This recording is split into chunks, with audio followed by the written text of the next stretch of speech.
یہ دل تیری آمد پہ میں واہ کروں، آجا ایک بار پھر تجھے میں سلام کروں۔ سلام my heaven right family. I hope you all are doing well. Welcome to your channel Heaven Rights. Today we are here with the complete novel Amra by Hina Malik. So let's get started. کیسی رات تھی یہ، غموں میں ڈوبی ہوئی، اداس سی، سوگوار سی۔ اس کے لیے تو یہ رات اماوس کی رات تھی۔ چاند بھی جانے کہاں تھا، شاید اداسی کی باہوں میں پڑا سسک رہا تھا۔ عجیب کالی گھور اندھیری رات تھی۔ اس نے تو سنا تھا کہ یہ رات ہر لڑکی کی زندگی میں خوشیاں لے کر آتی ہے، لڑکی کی ذات کا فخر اور اس کا مان ہوتی ہے، مگر اس کے لیے اس رات میں ایسا کچھ نہ تھا۔ راکنگ چیئر پر جھولتے جھولتے نظریں اس شخص پر پڑیں جس نے اس کا سب کچھ چھین لیا تھا، حتیٰ کہ اس کی ذات کا فخر بھی۔ اس کی زندگی برباد کر کے کس قدر سکون سے سو رہا تھا وہ۔ اس نے کرب سے آنکھیں بیچ لیں اور ذہن کے پردے پر ماضی کی فلم چلنے لگی۔ شوکت جا کے 3 بیٹے تھے، عقیل جا، شکیل جا اور عدیل جا۔ عقیل جا کے بھی 3 بیٹے تھے، عمر، علی اور عمیر۔ شکیل جا کے 4 بیٹے تھے، زبیر، خرم، شرجیل، نبیل۔ عدیل جا کی صرف ایک ہی بیٹی تھی، آمرہ۔ چونکہ گھر میں وہ اکیلی تھی اس لیے گھر بھر کی لاڈلی، ہر کسی کی آنکھ کا تارا، سوائے شرجیل اور نبیل کے باقی سب اس سے بڑے تھے۔ شرجیل بھی اس کا ایج فیلو تھا۔ نواب شوکت جا اور ان کے بیٹے اپنے آبائی گاؤں کی بڑی شاندار حویلی میں۔ نواب شوکت جا کی وفات کے بعد بھی بیٹوں نے آبائی حویلی کو نہ چھوڑا۔ عمیر، علی اور زبیر شادی شدہ تھے اور بزنس کرتے تھے۔ عمیر، خرم، شرجیل اور نبیل پڑھتے تھے۔ خرم اور شرجیل کراچی میں ہوتے جبکہ عمیر اور نبیل اسلام آباد میں پڑھتے۔ آمرہ نے حویلی کی روایت کے برعکس گاؤں کے ایک قریبی اسکول سے میٹرک پاس کیا۔ اس نے میٹرک پاس کرتے ہی یہ ضد کی کہ وہ لاہور کے کسی کالج میں داخلہ لے گی۔ چونکہ گھر بھر کی لاڈلی تھی اس لیے کوئی اس کی بات ٹال نہ سکا۔ اس کی تو خواہش تھی کہ ہاسٹل میں رہے گی اور ہاسٹل لائف کو انجوائے کرے گی، مگر عقیل جا نے صاف انکار کر دیا۔ اس کا موقف تھا کہ نوجوان لڑکی کو یوں ہاسٹلوں میں نہیں رہنے دیں گے۔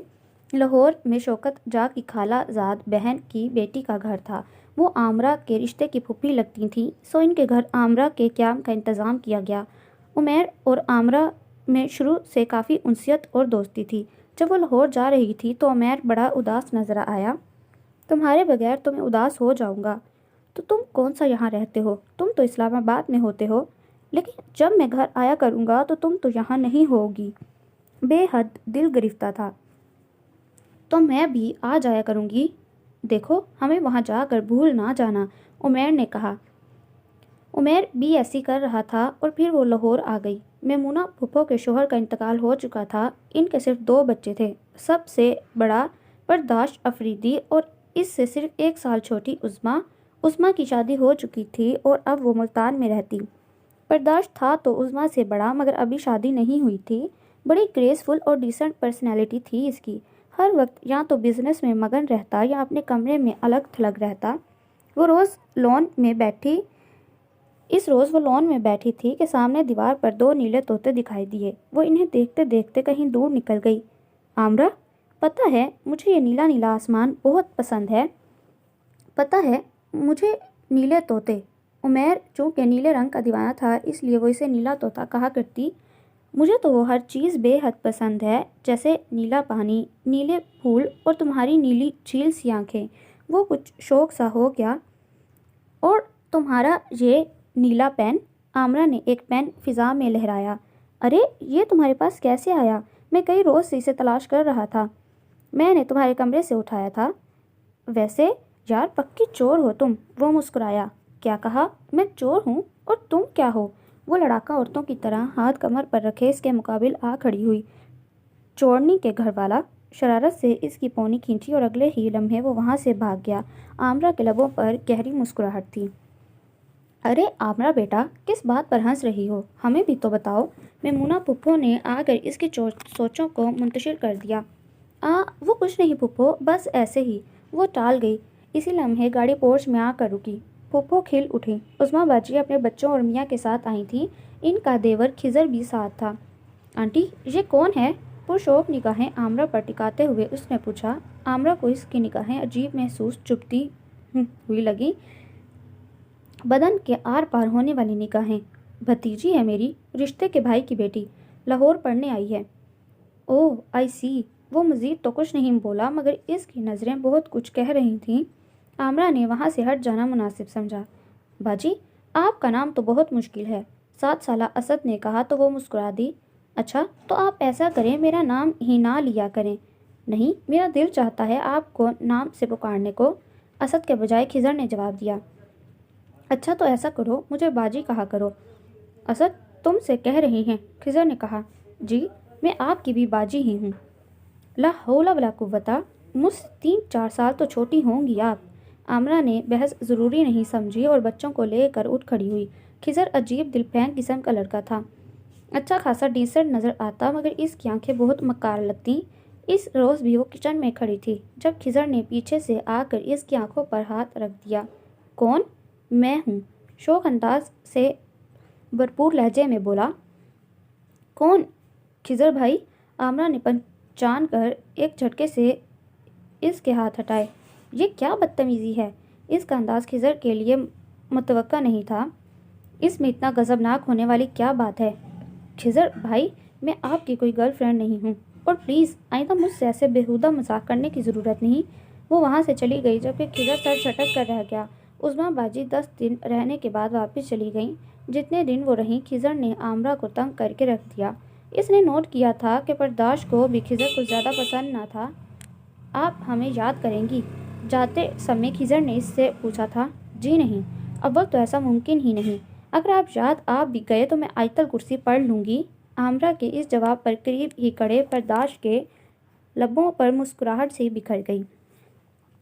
عظمیٰ کے جانے کے چند دنوں بعد ہی پھپھو کی طبیعت بہت زیادہ بگڑ گئی، انہیں ہاسپٹل شفٹ کرنا پڑا۔ وہ چونکہ وہاں رہتی تھی اس لیے سارے گھر کی ذمہ داری اس کے کندھوں پر آ پڑی۔ برداشت سے ویسے بھی اس کی اتنی بے تکلفی نہیں تھی۔ برداشت سارا دن آفس میں اور پھر ہاسپٹل میں رہتا، صرف رات کو سونے کے لیے گھر آتا تو عامرہ رات کے وقت پھپھو کے پاس ہاسپٹل میں ہوتی۔ پھپھو کے لیے پرہیزی کھانا بھی وہ خود تیار کرتی۔ برداشت بھائی کھانا لاؤں آپ کے لیے؟ وہ ابھی آفس سے لوٹا تھا، شاید بہت تھک گیا تھا۔ برداشت نے ایک نظر اس کی طرف دیکھا، شاید وہ ابھی نہا کر نکلی تھی۔ ہلکے گلابی رنگ کے لون کے سوٹ میں وہ ابھی کھلا ہوا گلاب کا پھول رگڑ رہی تھی۔ لمبے گھنے سیاہ بال پشت پر بکھرے ہوئے تھے جن سے قطرہ قطرہ پانی ٹپک رہا تھا۔ وہ ایک کپ چائے اگر مل جائے تو؟ وہ اٹھتے ہوئے بولا۔ عامرہ تیزی سے مڑی، برداشت کے سینے سے سر ٹکرا گیا۔ آگے بڑھنا چاہا مگر یہ کیا؟ لمبے بالوں کی ایک لٹ برداشت کی شرٹ کے بٹن میں اٹک گئی تھی۔ یہ صورتحال برداشت کے لیے بھی خجالت آمیز تھی۔ وہ بھی کھجل سی کھڑی بالوں کو چھڑوانے کی کوشش کر رہی تھی مگر بال کچھ اس طرح اٹکے کہ کوئی سرا ہی ہاتھ نہ آ رہا تھا۔ بالآخر بڑی مشکلوں سے بال آزاد ہوئے۔ وہ بنا برداشت کی جانب دیکھے کچن کی طرف چلی گئی۔ برداشت بھائی آپ نے مجھ سے پین لیا تھا، اس نے جھجکتے ہوئے کہا۔ اگر وہ عمیر کا دیا ہوا پین نہ ہوتا تو وہ کبھی بھی اتنا تردد نہ کرتی۔ اوہ وہ پین، آئی ایم سوری عامرہ، وہ تو شاید کہیں گم ہو گیا ہے۔ کیا؟ وہ صرف اتنا ہی کہہ سکی۔ ڈونٹ وری، میں تمہیں دوسرا لا دوں گا۔ برداشت کے کہنے پر وہ اپنے کمرے میں جا کر پھوٹ پھوٹ کر رو دی۔ عمیر وہ جو تم نے مجھے پین دیا تھا نا، وہ کہیں گم ہو گیا ہے۔ کیا؟ عامرہ تم ایک نشانی نہ سنبھال سکی؟ ارے میرے نیلے طوطے روتے کیوں ہو، یہ رہا تمہارا پین۔ وہ کھلکھلائی اور پین اس کے سامنے کر دیا۔ عامرہ آئندہ ایسا مذاق نہ کرنا، میں نے یہ پین بڑے خلوص سے صرف تمہارے لیے خریدا تھا۔ اگر تم نے حفاظت نہ کی تو میں سمجھوں گا کہ تمہیں مجھ سے رتی بھر بھی دلچسپی نہیں۔ ہائے اللہ، تمہارا تو طوطے جتنا دل ہے۔ عمیر کی باتیں یاد آتے ہی اس کے آنسو بھی روانی سے بہنے لگے۔ اگلے 2 دن تک وہ اداس رہی۔ وہ اس وقت اندر بیٹھی تھی جب عمیر کی چہکتی ہوئی آواز پر وہ چونک گئی۔ سرپرائز! ارے نیلے طوطے تم! وہ خوشی سے اچھل پڑی بنا کسی اطلاع کے۔ بس سوچا تم کو سرپرائز دوں، اسلام آباد سے سیدھا یہاں آ رہا ہوں۔ کافی دیر وہ باتیں کرتے رہے۔ وہ عمیر ایک بات کہوں مگر وعدہ کرو مجھ سے ناراض نہیں ہوں گے؟ ارے تم کہو تو صحیح۔ وہ نا تمہارا پین گم ہو گیا۔ اس بار تم مجھے ٹریپ نہیں کر سکتی، تم یہ مذاق پہلے بھی کر چکی ہو۔ یہ مذاق نہیں ہے عامرہ، تم بہت لاپرواہ ہو۔ وہ اٹھ کھڑا ہوا۔ تم کہاں جا رہے ہو؟ جہنم میں، خدا حافظ۔ وہ چلا گیا۔ آمرہ کو رونا آ گیا۔ بالکل بچوں جیسی حرکتیں کرتے تھے وہ دونوں۔ بچوں کی سی باتیں، بچوں کے سے شوق، خلوص اور پاکیزگی دونوں کے تعلق میں کوٹ کوٹ کر بھری تھی۔ آمرہ، تمہارا فون ہے۔ برداشت کارڈ لیس اسے تھما کر خود باہر نکل گیا۔ میرا فون؟ کون ہو سکتا ہے؟ ہیلو، کیا حال ہے بھائی؟ دوسری طرف عمیر تھا۔ تم؟ نیلے طوطے، میری یاد کیسے آ گئی؟ وہ چہکی۔ بس دیکھ لو، اس روز تم مجھ سے ناراض ہو کر چلے گئے تھے۔ نہیں تو، وہ تو بس میں تمہیں آزما رہا تھا۔ تم بہت برے ہو، تمہیں پتہ ہے میں ساری رات روتی رہی۔ تم روتی بھی ہو؟ شرارت سے پوچھا۔ عمیر کے بچے کب ہوئے؟ وہ بھی اول نمبر کا ڈھیٹ تھا۔ تمہیں شرم تو نہیں آتی؟ میں تو لڑکا ہوں، شرم تو لڑکیوں کو آتی ہے۔ ویسے یار ایک بات تو بتاؤ، تم مجھ سے کیوں نہیں شرماتی؟ بکواس بہت کرنے لگے ہو۔ اچھا میں اب فون رکھ دوں؟ اگر ایسی ویسی کوئی بات کی تو دھمکی امیز لہجہ تھا۔ یار ابھی وقت تو آنے دو ایسی ویسی باتوں کا۔ عمیر مسکرایا، پھر وہ دونوں کافی دیر تک باتیں کرتے رہے۔ پھپھو اسپتال سے گھر شفٹ ہو گئی۔ چند دنوں سے برداشت کچھ دیر سے گھر آ رہا تھا۔ پھپھو تو دواؤں کے زیر اثر جلد ہی سو جایا کرتی اور وہ کافی دیر تک جاگتی رہتی۔ برداشت بھائی کھانا؟ اس کی بات پوری ہونے سے پہلے ہی برداشت نے اس کو کندھوں سے چکر لیا اور دیوار کے ساتھ لگا دیا۔ ایک ہاتھ دیوار پر رکھا اور ذرا سا قریب آیا۔ تم میری اتنی فکر کیوں کرتی ہو؟ جی وہ ہراساں ہو گئی۔ دوسرا وہ بھی کچھ بدلا بدلا سا لگ رہا تھا۔ جب کسی اور نے میری پرواہ نہیں کی تو پھر تم کون ہوتی ہو میرے لیے اتنی فکر مند ہونے والی؟ وہ عجیب باتیں کر رہا تھا، پھر اسے چھوڑ کر اپنے کمرے میں چلا گیا۔ آمرہ سہم کر رہ گئی۔ برداشت کا یہ روپ اسے خوفزدہ کر گیا تھا۔ پھپھو کی طبیعت کچھ سنبھلی تو اس نے شکر کا سانس لیا اور پھر سے پڑھائی میں جٹ گئی۔ عظمیٰ کے سسر کا انتقال ہو گیا تھا اور بالکل ایمرجنسی میں پھپھو کو وہاں جانا پڑا۔ برداشت شہر سے باہر گیا ہوا تھا۔ آمرہ کا صبح پیپر تھا۔ گھر میں مالی، چوکیدار، باورچی اور ڈرائیور اور اس کی بیوی گھر پر تھے۔ پھپھو نے ساتھ والی بوا کو گھر بلا لیا کہ آمرہ کے ساتھ رہیں۔ آمرہ کے پیپر نہ ہوتے تو وہ اسے بھی ساتھ لے جاتی یا اس کے گاؤں بھجوا دیتی، مگر مجبوری تھی، وہ کیسے پیپر چھوڑ سکتی تھی۔ پھپھو بے شمار نصیحتیں کر کے چلی گئی۔ اسے ڈر تو بہت محسوس ہوا، مگر بوا اور چوکیدار کی بیوی کی موجودگی میں اسے تسلی رہی۔ بوا بوڑھی عورت تھیں، جلد ہی سو گئی۔ چوکیدار کی بیوی اپنے کوارٹر میں چلی گئی۔ وہ کچھ دیر تک تو پیپر کی تیاری کرتی رہی، پھر پانی پینے کے لیے باہر آ گئی۔ اسے آہٹ سنائی دی تو دل زور زور سے دھڑکنے لگا۔ اس نے ڈرتے ڈرتے کھڑکی میں سے باہر کچن کے اندر جھانکا تو برداشت کو دیکھ کر حیران ہوئی۔ وہ برف کے کیوبز گلاس میں ڈال رہا تھا۔ ارے برداشت بھائی، آپ کب آئے؟ ابھی کچھ دیر پہلے۔ تم سوئی نہیں؟ بس سونے جا رہی ہوں۔ آپ کو کچھ چاہیے تو نہیں؟ نہیں، تم سو جاؤ۔ برداشت کے کہنے پر وہ کمرے میں چلی آئی۔ کچھ دیر بعد اسے یاد آیا کہ پھپھو کہہ کر گئی تھی کہ جس وقت بھی برداشت آئے گا اس کا فون آئے تو اسے ملتان فون کرنے کا کہنا۔ اس لیے وہ برداشت کے کمرے میں چلی آئی۔ دستک دینے پر مدھم سی آواز ابھری، یس۔ وہ برداشت بھائی؟ وہ اندر جاتے ہی جھجک گئی۔ وہ بنا شرٹ کے بستر پر نیم دراز تھا اور ہاتھ میں کسی قسم کا مشروب تھا، شاید پیپسی۔ آمنہ نے سوچا، کیا ہے؟ وہ نیم غنودگی کے عالم میں تھا۔ وہ دراصل پھپھو کہہ گئی تھی کہ کیا کہا انہوں نے؟ برداشت نے دھیرے سے آنکھیں کھولیں اور پھر دیکھتا چلا گیا۔ سرخ اور سیاہ امتزاج کے سوٹ میں اس کی گوری رنگت نکھر رہی تھی۔ سردی کی تمازٹ سے سرخ ہوتے ہونٹ اور گال، نیلی جھیل سی آنکھیں اور گہری پلکیں۔ بس یہی وہ لمحہ تھا جس نے ساری بساط ہی پلٹ کر رکھ دی۔ برداشت کے لیے اس کومل سی لڑکی پر قابو پانا کوئی مشکل کام نہیں تھا۔ کہاں وہ دیو ہیکل اہنی وجود کا مالک مضبوط مرد اور کہاں وہ نازک اندام چھوٹی سی لڑکی۔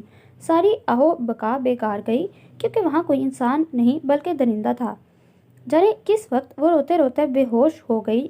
صبح جب برداشت حواسوں میں لوٹا تو اس کا نازک وجود پوری طرح اپنے شکنجے میں دیکھا۔ وہ جھٹکا کھا کر پیچھے ہٹا، کچھ دیر صورتحال کو سمجھنے کی کوشش کرتا رہا۔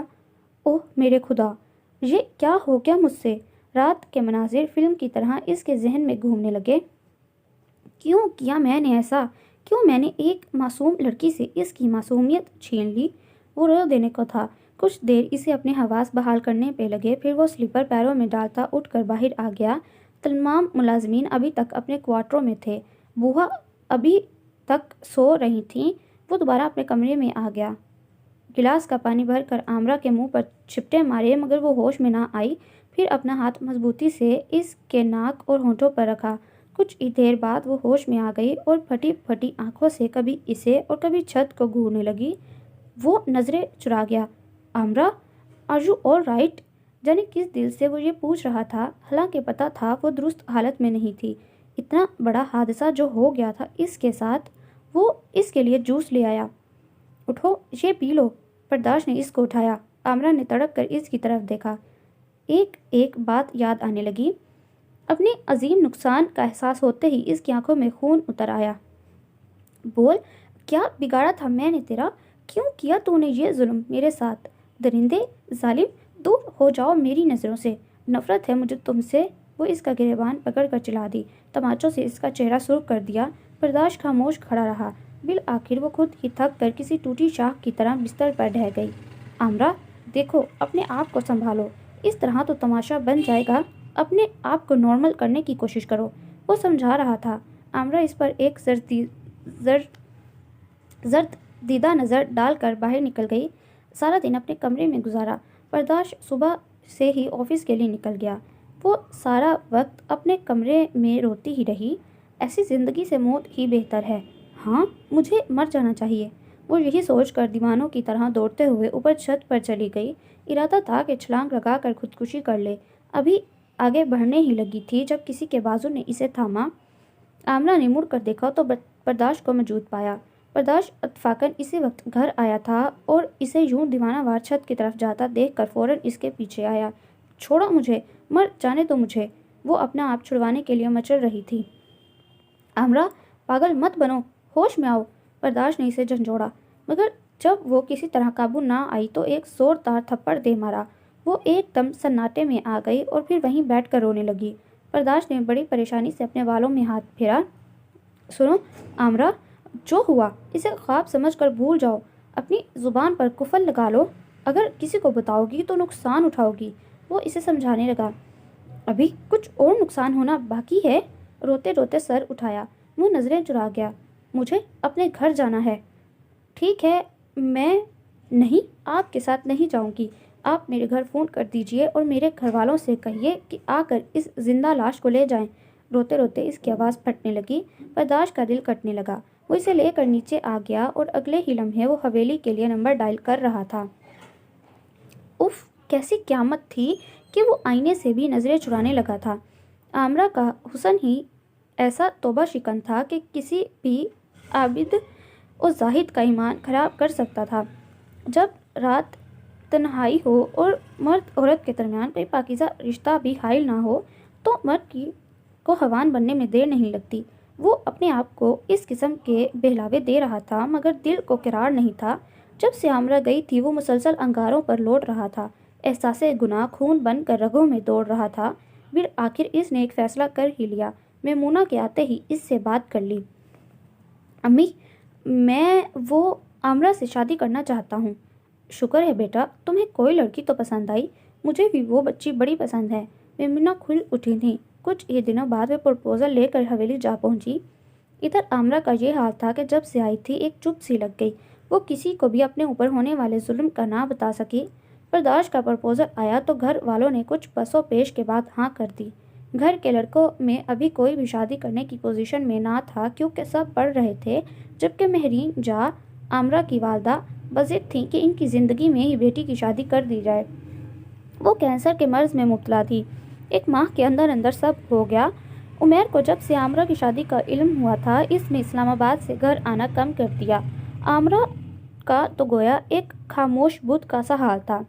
جس وقت بارات کے آنے کا شور اٹھا تو تمام لڑکیاں باہر چلی گئیں اور وہ کمرے میں اکیلی رہ گئی۔ خوش ہو؟ عمیر نے پوچھا۔ اس نے بدقت تمام گردن اس بات میں ہلائی۔ عمیر کے دل میں ایک ٹیس سی اٹھی۔ میں نے کسی اور موقع کے لیے رکھا تھا، مگر شاید وہ موقع میری قسمت میں نہیں۔ عمیر نے ایک مخملی ڈبیا اس کی طرف بڑھائی اور خود اٹھ کر باہر چلا گیا۔ عامرہ نے کھول کر دیکھا تو اس میں فیروزے کے جڑاؤ کنگن تھے۔ شدت غم سے اس نے آنکھیں بھینچ لیں اور پھر وہ وقت بھی آ گیا جب اسے وداع کر دیا گیا۔ لاہور سے ان کے گاؤں کا 3 گھنٹے کا فاصلہ تھا۔ رخصتی ہوتے ہی وہ لوگ لاہور کے لیے روانہ ہو گئے۔ شادی چونکہ دن کے وقت ہوئی تھی اس لیے وہ لوگ تقریباً 5 بجے لاہور پہنچے۔ اس قدر بھاری زیورات اور کامدار شرارے میں مسلسل ایک ہی پوزیشن میں بیٹھے بیٹھے اس کی گردن اکڑ گئی۔ 1 گھنٹہ آرام کرنے کے بعد بیوٹیشن آ گئی جس نے بڑی مہارت سے اسے تیار کر دیا۔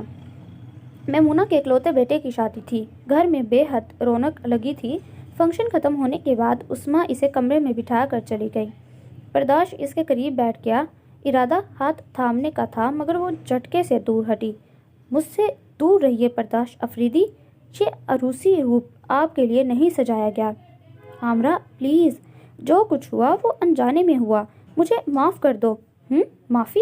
کبھی نہیں، میں مر کر بھی آپ کو معاف نہیں کروں گی۔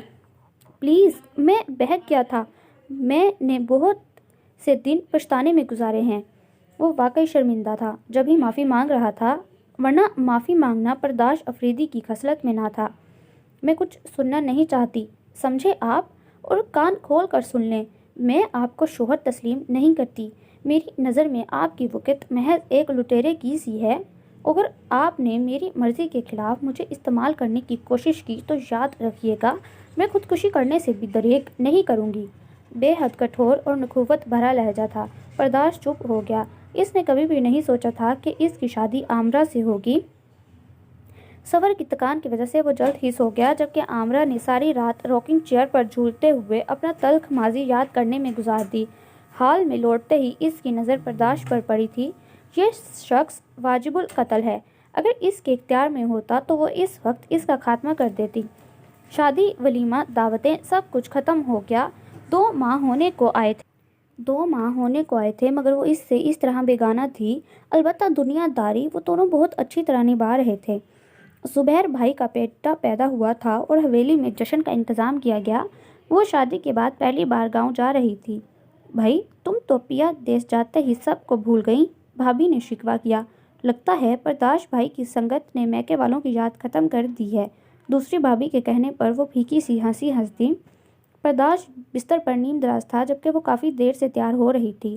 برائٹ بلو کلر کی سلک کی کامدار ساڑی کے ساتھ فیروزے کا جڑاؤ زیور اور بالوں کا جوڑا بنائے وہ بے حد حسین لگ رہی تھی۔ برداشت نے بڑی گہری نظروں سے اس کو جانچا۔ وہ تیار ہو کر باہر نکلنے لگی تو برداشت نے اس کی ساڑی کا پلو تھام لیا۔ اس نے حیرت سے گردن گھما کر دیکھا۔ ان 2-3 ماہ کے دوران تو اس نے ایسی کوئی حرکت نہیں کی۔ وہ پلو چھڑانے لگی تو برداشت نے ایک جھٹکے سے اسے اپنے سینے پر گرایا۔ ڈرتی ہو مجھ سے؟ ڈرتی نہیں ہوں، نفرت کرتی ہوں، وہ بے حد صاف گوئی سے بولی۔ میں تمہارا شوہر ہوں، تم پر جائز حق رکھتا ہوں، پھر یہ دوری کیوں؟ آپ اپنا حق ناجائز طریقے سے وصول کر چکے ہیں۔ وہ اٹھ کھڑی ہوئی۔ کس زمانے کی بات کرتے ہو؟ دل جلانے کی بات کرتے ہو؟ جانے آج وہ کس موڈ میں تھا۔ وہ کھڑا ہو گیا اور اسے شانہ سے تھام کر اپنے مقابل کرتے ہوئے شعر پڑھا۔ اسی وقت دروازے پر دستک ہوئی تو برداشت نے اسے چھوڑا۔ آنے والا عمیر تھا۔ وہ آپ دونوں کو امی نیچے بلا رہی ہیں، تم چلو ہم آ رہے ہیں۔ وہ دھیرے سے مسکرائی۔ دنیا داری اچھی کر لیتی ہو۔ عمیر کے جانے کے بعد برداشت نے کہا۔ کیا مطلب؟ وہ تنک کر بولی۔ مطلب یہ کہ سب کے سامنے میٹھی میٹھی مسکراہٹیں اور تنہائی میں نفرت کی باتیں۔ برداشت دھیرے سے ہنسا اور پھر اس پر جھک کر شاید پہلی بار اپنا بھرپور استحقاق استعمال کیا۔ وہ محض پھڑپھڑا کر رہ گئی اور تڑپ کر اس کے حصار سے نکلی۔ مجھے نفرت ہے آپ سے، شدید نفرت، سمجھے آپ؟ وہ تیزی سے باہر نکل گئی تو وہ بھی پیچھے ہو لیا۔ 1 ہفتہ گاؤں میں ہی رہی تھی اور اس 1 ہفتے کے دوران شاید ایک بار بھی اس کی عمیر سے کوئی بات نہیں ہوئی تھی۔ سنو، عمیر کے پکارنے پر وہ پلٹی۔ کچھ دیر بعد اس کی روانگی تھی۔ ارے عمیر، کہو کیا بات ہے؟ وہ مسکرائی۔ تم واقعی اتنی خوش ہو یا پوز کرتی ہو؟ وہ بلا کا چہرہ شناس تھا۔ کیا مطلب؟ میں تو بہت خوش ہوں۔ وہ ایک لمحے کو گڑبڑا گئی۔ عامرہ، تم بے وفا تو نہ تھیں؟ پھر یہ سب کیوں؟ دل کا درد لہجے میں سما گیا۔ میں نے تو کبھی تم سے ایسی کوئی بات نہیں کی تھی. بولو, کیا میں نے کبھی تم سے کوئی وعدہ کیا, قسمیں کھائیں؟ عامرہ, تم تو. عمیر پلیز, میں اب کوئی بچی نہیں ہوں, شادی شدہ ہوں, کسی کی بیوی ہوں. آئندہ مجھ سے اس بارے میں بات نہ کرنا. وہ چلی گئی اور عمیر وہیں کھڑے کا کھڑا رہ گیا. وہ واپس لاہور آ گئے. زندگی اسی ڈگر پر چل رہی تھی. عامرہ, اگر تم چاہو تو کالج دوبارہ جوائن کر سکتی ہو. پرداش نے ایک باری سے آفر دی تو اس نے نخوت سے سر جھٹک دیا. بہت شکریہ آپ کا. عامرہ, تم کب تک مجھ سے یوں دور رہو گی؟ جب تک میرے جسم میں ایک رمق جان کی باقی ہوگی. وہ چٹک کر بولی. تم کیا سمجھتی ہو میں تم پر اپنا حق زبردستی نہیں جتا سکتا؟ زبردستی تو آپ کر چکے, مزید اب کچھ باقی بچا ہے. لیکن عامرہ, مجھے کچھ نہیں سننا. آپ برائے مہربانی یہاں سے تشریف لے جا سکتے ہیں. وہ کمبل تان کر لیٹ گئی اور پرداش تعصب سے اسے دیکھ کر رہ گیا. ایسے کس طرح زندگی گزرے گی؟ اگر کس طرح اس نادان لڑکی کے دل سے میل صاف کر پاؤں گا. اوہ میرے خدا, وہ سر تھام کر بیٹھ گیا تھا. عامرہ, تم نے امی کو کیا بتایا ہے؟ وہ ابھی ابھی نہا کر نکلی تھی کہ پرداش اس کے سر پر آ کھڑا ہوا. کیا بتایا ہے؟ یہی تو میں پوچھ رہا ہوں تم سے. آخر کیا ضرورت تھی گزری باتوں کا ذکر کرنے کا؟ آپ کیا کہہ رہے ہیں؟ میری کچھ سمجھ نہیں آ رہا. جھوٹ مت بولو. اگر تم نے نہیں بتایا تو پھر امی کو کیسے پتہ چلا کہ ہمارا یہ بندھن زبردستی کا بندھن ہے؟ میں نے کچھ نہیں بتایا کسی کو. وہ رخ میں پھیر گئی. پھر امی کیوں کہہ رہی تھیں مجھے کہ میں گناہ گار ہوں؟ پرداش نے اس کو شانوں سے جکڑ کر اس کا رخ اپنی طرف کیا. واٹ؟ آپ کا مطلب ہے؟ ہاں, امی کو سب معلوم ہو گیا. نہیں, آپ جھوٹ بول رہے ہیں. اگر یہ سچ ہے تو خدا کے لیے پرداش, میرا گلا گھونٹ دیجیے. میں امی کا سامنا نہیں کر سکتی. وہ رونے لگی تھی. امی کو پوری بات کا تو علم نہیں ہے, مگر تھوڑا تھوڑا شک ضرور ہو گیا ہے. شاید چوکیدار کی بیوی یا اس بوا نے کچھ بھانپ لیا تھا. ان دنوں تم حرکتیں بھی تو بہت عجیب عجیب کر رہی تھی. آپ امی کو کسی بھی طرح اس بات کا علم نہ ہونے دیں, ورنہ میں مر جاؤں گی. وہ اس کے شانے پر سر رکھ کر رو دی. یہ لڑکیاں بھی صدا کی بیوقوف ہوتی ہیں. جو دکھ دیتا ہے اسی کے وجود میں مداوت تلاش کرتی ہیں. ایزی میری جان, اگر انہیں اس بات کا علم ہو بھی کیا ہے تو تم اب میری بیوی ہو, میری عزت ہو. اوکے؟ پرداش نے تسلی دی تو وہ جھجک کر پیچھے ہٹی. اس روز کمرے کی ڈسٹنگ کرتے ہوئے اس کے ہاتھ پرداش کی پرانی ڈائری لگی تھی. عامرہ نے کھول کر دیکھا تو بس دیکھتی رہ گئی. اب پتہ چلا کہ وہ اس قدر آزردہ کیوں رہتا تھا. کسی سائرہ نامی لڑکی سے محبت میں دھوکہ کھایا تھا. دوسرا, اس نے اپنی ڈائری میں اپنے والد کا ذکر کیا. جہاں بھی کیا بڑی حقارت سے کیا. وجہ یہ تھی کہ اس کا باپ ایک عیاش فطرت کا شخص تھا. میمونہ کو کبھی اپنے شوہر سے کوئی خوشی نہ ملی تھی. پرداش ہمیشہ باپ کی شفقت سے محروم ہی رہا. عامرہ نے ڈائری بند کر دی. ایسے ہی اس نے ہیڈ روم فریج کھول کر دیکھا جسے اس نے ہمیشہ لاک پایا تھا. آج جانے کیسے کھلی رہ گئی. فریج کھولتے ہی اس کا منہ کھلے کا کھلا رہ گیا. اف, تو وہ یہ سب بھی استعمال کرتا ہے. اس نے فریج بند کیا. اب اسے معلوم ہوا تھا کہ پرداش جو مشروب اکثر و بیشتر استعمال کرتا تھا اور وہ جسے پیپسی سمجھتی تھی وہ کچھ اور تھا. اسے اب کائی آنے لگی. رات کو پرداش آیا تو آمنہ نے بڑی عجیب نظروں سے اسے دیکھا. کیا بات ہے, ایسے کیوں دیکھ رہی ہو؟ کیا پہلی بار دیکھا ہے؟ وہ مسکرایا. ٹائی کی نوٹ ڈھیلی کرتے ہوئے بیڈ پر بیٹھ چکا تھا. آمرہ گڑبڑا کر نظروں کا زاویہ بدل گئی اور کروٹ بدل کر لیٹ گئی. پرداش کافی دیر ٹی وی دیکھتا رہا. آمرہ کی طرف دیکھا تو وہ بے خبر سو رہی تھی. اس نے بیڈ روم کا فریج کھول کر 2 پیپسی کی بوتل نکالی. پھر گلاس بھرا ہی تھا کہ آمرہ اٹھ گئی اور لپک کر گلاس چھینا. تم جاگ رہی ہو؟ ہاں, صرف اور صرف یہی نظارہ دیکھنے کے لیے. اب دیکھ لیا نا, لاؤ یہ مجھے دے دو. پرداش نے اس کے ہاتھ سے گلاس لینا چاہا. نہیں, میں یہ زہر آپ کو نہیں پینے دوں گی. آمنہ نے گلاس فرش پر انڈیل دیا. پورے کمرے میں عجیب سی بو پھیل گئی. کیوں نہیں پینے دو گی؟ تمہارا مجھ سے تعلق ہی کیا ہے؟